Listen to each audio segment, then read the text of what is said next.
Always number one. Always number one. DCGB 729 kHz. Enod sa Bareta. Enod sa Gabos. Ang DCGB miyembro kan KBP, kapisanan ng mga broadcaster ng Pilipinas. Ang oras niya to mga tugang alas 12:02.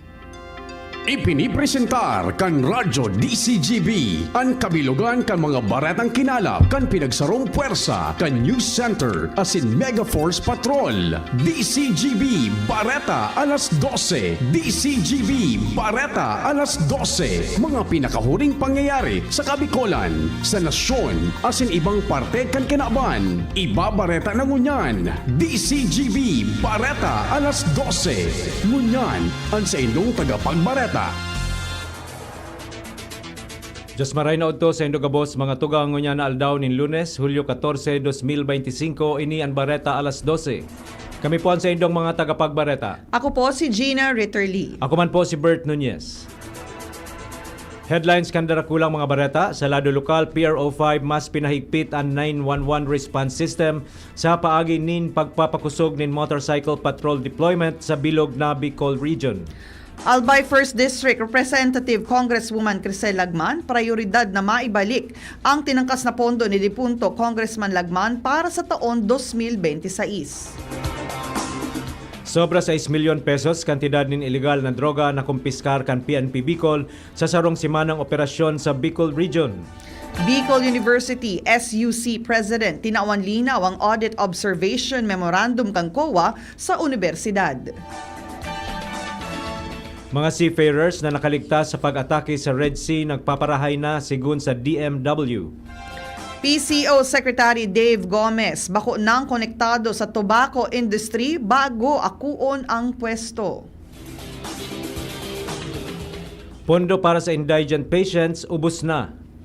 Mactan Cebu Airport, balik na ang operasyon. Sa ibang nasyon, militar kan Israel inako na nasala sa pag-atake sa Gaza. Jannik Sinner ng Italy, kampiyon sa men's single tennis sa Wimbledon. Mga tugang iyan po ang headlines ngunyan sa mga detalyes kan mga bareta. Ang baretang ini hatod sa Indukan. Plemex for Kids. Mommies, agapan agad ang ubo at plemang nakabara. Pambatang lagundi. Plemex! Mas pinahigpit pa kan Police Regional Office 5 o PRO5 ang sa indang 911 response system sa paagi kan pagpapakusog nin motorcycle patrol deployment sa bilog na rehiyon.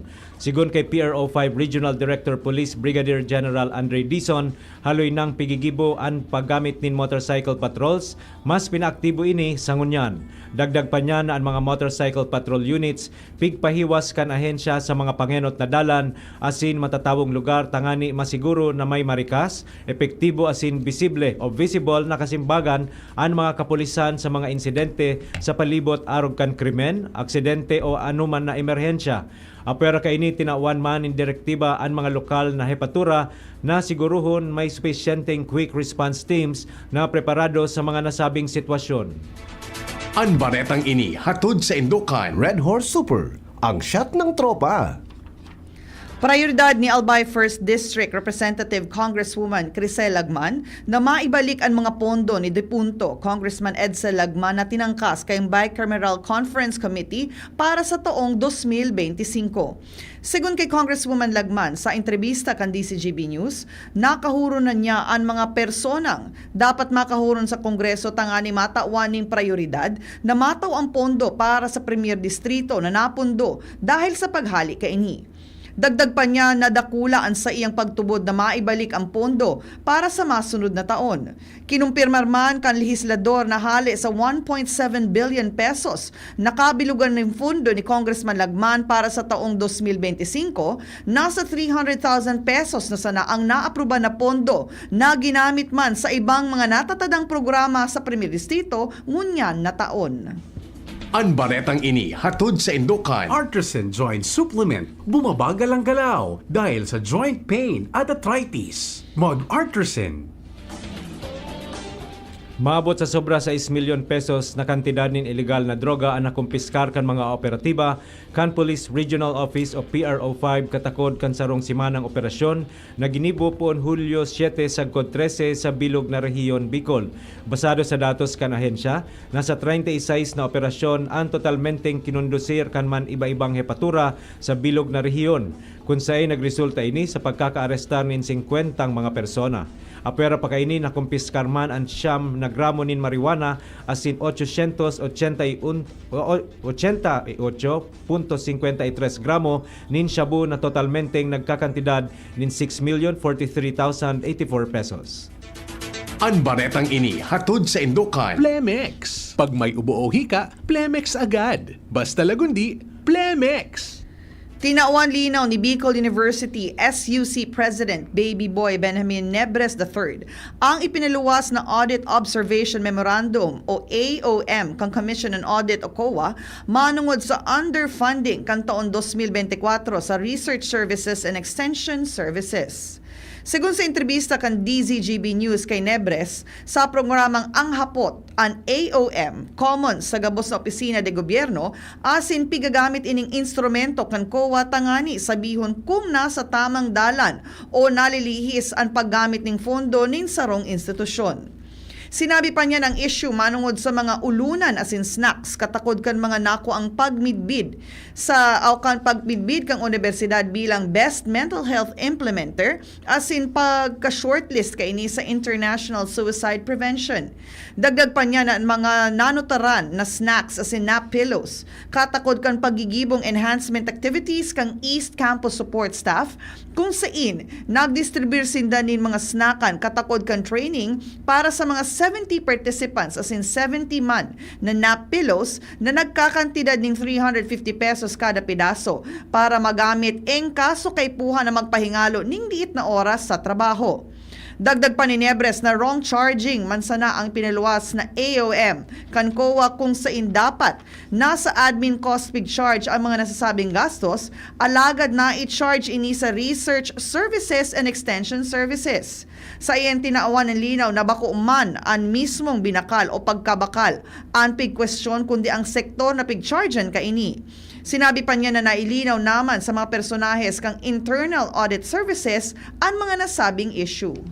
Ang baretang ini hatod sa Indukan. This news is brought to you by Actimed Quality Generics. Isang pangalan, singbisa ng maraming branded. Actimed Quality Generics.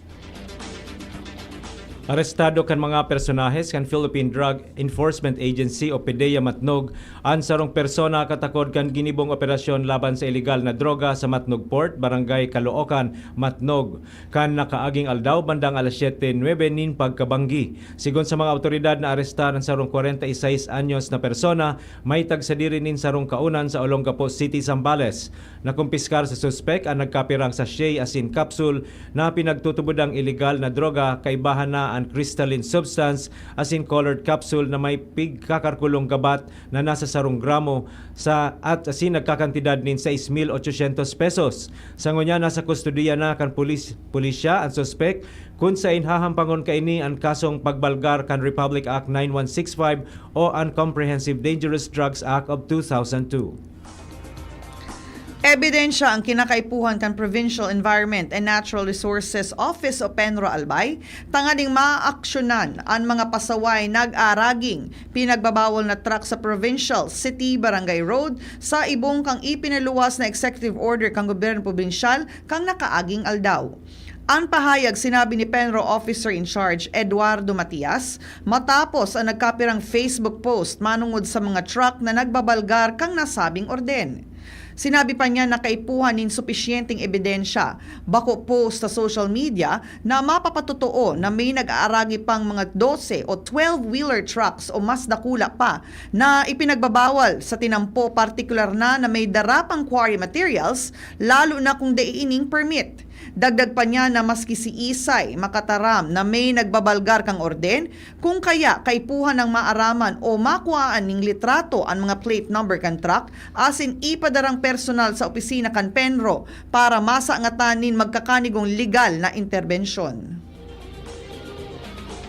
Sinuspindihan klase kan mga eskwelahan sa Balatan, Camarines Sur katakod kan na eksperyensyahan na makusog na bulos nin pag-uuran ngunya na aldaw. Sigun sa ipinaluwas na memorandum na pirmado ni Balatan Mayor Architect Domingo Abliter, katakod ini kan ipinaluwas na General Flood Advisory kan Philippine Atmospheric, Geophysical and Astronomical Services Administration kasubagong alas 6 nin pagkaaga, katakod kan enhanced southwest monsoon na makakaapektar sa Southern Luzon asin Visayas.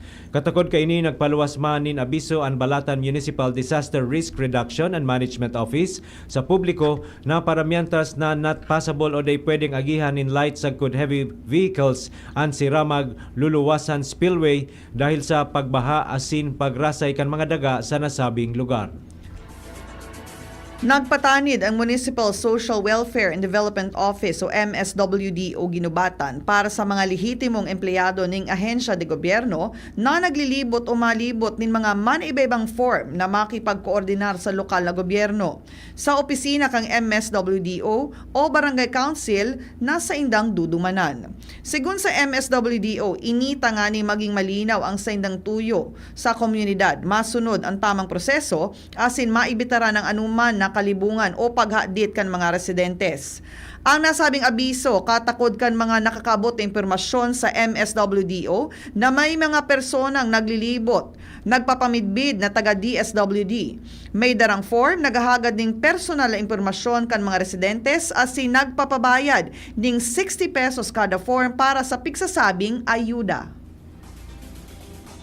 Planong tutukan ni Albay Vice Governor Diday Co ang digitalization asin turismo sa bilog na probinsya nin Albay. Sigun ini sa Vice Gobernador sa ginibong inaugurasyon kan sesyon kan sangguni ang panlalawigan kan Albay kan nakaaging semana. Sigun man kay Co basado sa entrevista kan DCGB News, sinabi niyang mapagal ang mga proseso sa gobyerno kun sa indakul na kaipuhan na agihan tangani makuha ang serbisyo na pighahagad kun kaya mauot niyang mapahalipot ang oras kan pag-asikaso kay sa paagi nin digitalization. Sinabi pa niya na mauot niyang maging available ang mga kinakaipuhan na forms online tangani mapalipot ang pagproseso sa mga papeles na face-to-face dahil na download na asin naka-fill out na ining mga forms. Apwera pa kaini mauot niya man na makasistema na masimbagan ang mga basic na kahaputan kan mga albayanos online gamit ang mga automatic responses.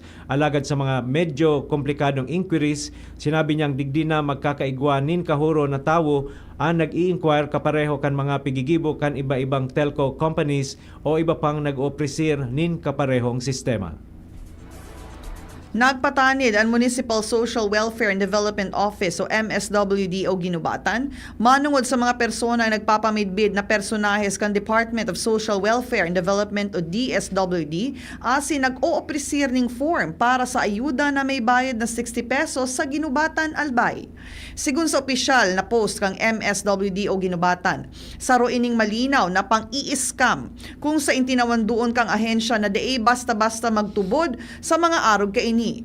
Dagdag pa kang ahensya, dai nagsisingil ang DSWD asin mga lehitimong ahensya de gobyerno para sa mga forms asin ayuda. Sinabi pa kan MSWDO na kung in kaso may naglilibot o nagkakatok sa mga kaharungan sa barangay na may arog kaining nasabing gibo, tulos ining i-report sa mga kapitanes de barangay o si isay man na miyembro kan barangay council. Dai magtaon ning anuman na bayad o personal na impormasyon asin kumpirmaron muna kung lehitimo ang mga ini.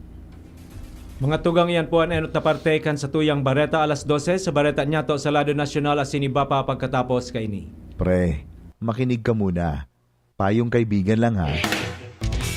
Work hard, play hard. Yan ang motto ko dati. Pero nakakapagod din pala katagalan. Sa gitna ng lahat ng mga puyat, inom at pagkain ng masasarap, kasama na ang oily at fatty foods, kailangan pa ring bantayan ang kalusugan. Tamang kontrol ang kailangan. Katuwang ko, ang Liverade. May Silimarin na maaring makatulong protektahan ang atay. Cheers to more good times. Be a liver lover. Mahalagang paalala, ang Liverade ay hindi gamot at hindi dapat gamitin paggamot sa anumang uri ng sakit. Ang good drinks at good food, perfect combo. Isama pa ang Liverade para sa kalusugan ng atay. Mabibili sa mga leading drugstores nationwide. May iba't ibang karamdaman ka ba gaya ng high blood pressure, diabetes, sakit sa puso, sa kidney, sa atay, may myoma, na stroke, may gallstones, cancer at marami pang iba? Ang Amazing 4 ng Miracle Health Corporation ang subukan mo. Makakatulong dahil mula ito sa epektibong Amazing Trio at mas lalo pang pinalakas dahil sa Mega 1 na mayroong 21 sangkap. Subok ng nagpapalakas ng immune system at marami na ang mga natulungan na mayroong iba't ibang karamdaman. Huwag nang patagalin pa. Alina't magpakonsulta. Maaaring pumunta kay Doc Joey Bitito sa Barangay 18, Cabangan West, Legazpi City, kaharap lang ng Bangko Sentral ng Pilipinas. O tumawag sa 0998-975-8121 or 0917-853-8933 para sa free consultation sa natural medicine. Mapapanood din ang serbisyong natural, kalusugan at bayanihan sa YouTube channel at sa Facebook page na Doc Joey Bitito. Inihahatid ng PhilHealth ang mas pinalawak na primary healthcare package para sa lahat ng Pilipino. PhilHealth Konsulta. Magparehistro na sa pinakamalapit na konsulta provider para sa inyong health risk screening at konsultasyon. Maaaring maka-avail ng mga gamot at laboratory test batay sa rekomendasyon ng primary care provider. Pumunta sa aming official website www.philhealth.gov.ph para sa mga detalye. Maakyat nga itong tore na to. Pwede kong ibenta ang makukuha kong bakal. Hep! Alam mo ba na delikado ang gagawin mo? Maaari kang makuryente at mamatay. Mamamatay? Ganon katindi? Oo! Maliban dyan, ang pagnanakaw, pagbibenta o pagbili ng anumang bahagi nito ay bawal sa ilalim ng Republic Act 7832 o Anti-Pilferage Act. Maaari kang makulong at magmulta kapag nakakita ng ganitong gawain. I-report agad sa 0917-847-6427 o 0918-847-6427. Isang paalala mula sa NGC. Piolo Pascual po. Sa ubo at hika, may Plemex Forte Syrup and bottles. Pero para sa ginhawang kailangan agad, may Plemex Forte Capsule and Blister Pack.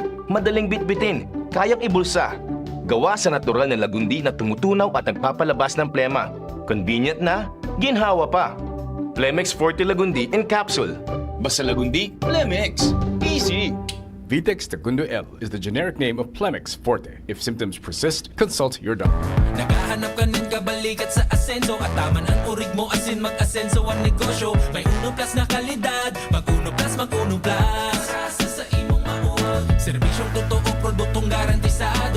Ang Uno Plus asin urig mo, ang gabat na gusto.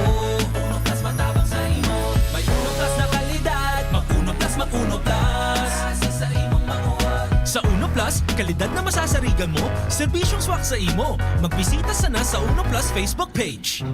Getting married this year? Planning for a birthday party? Organizing an event for your company? Bicol Food Delights Catering Services is your one-stop solution for your upcoming events. From venue, coordination, and events host, we got it covered for you. At Bicol Food Delights, we also cater events of all sizes, specializing in wedding, corporate events, and parties. We've got the best menu for your events, like crispy Bicol Express, braised pork ribs in white sauce, cheesy baked lasagna, chili beef tinutungan, BFD fried chicken, and more. We also offer service contract and tables and chair rentals at affordable prices.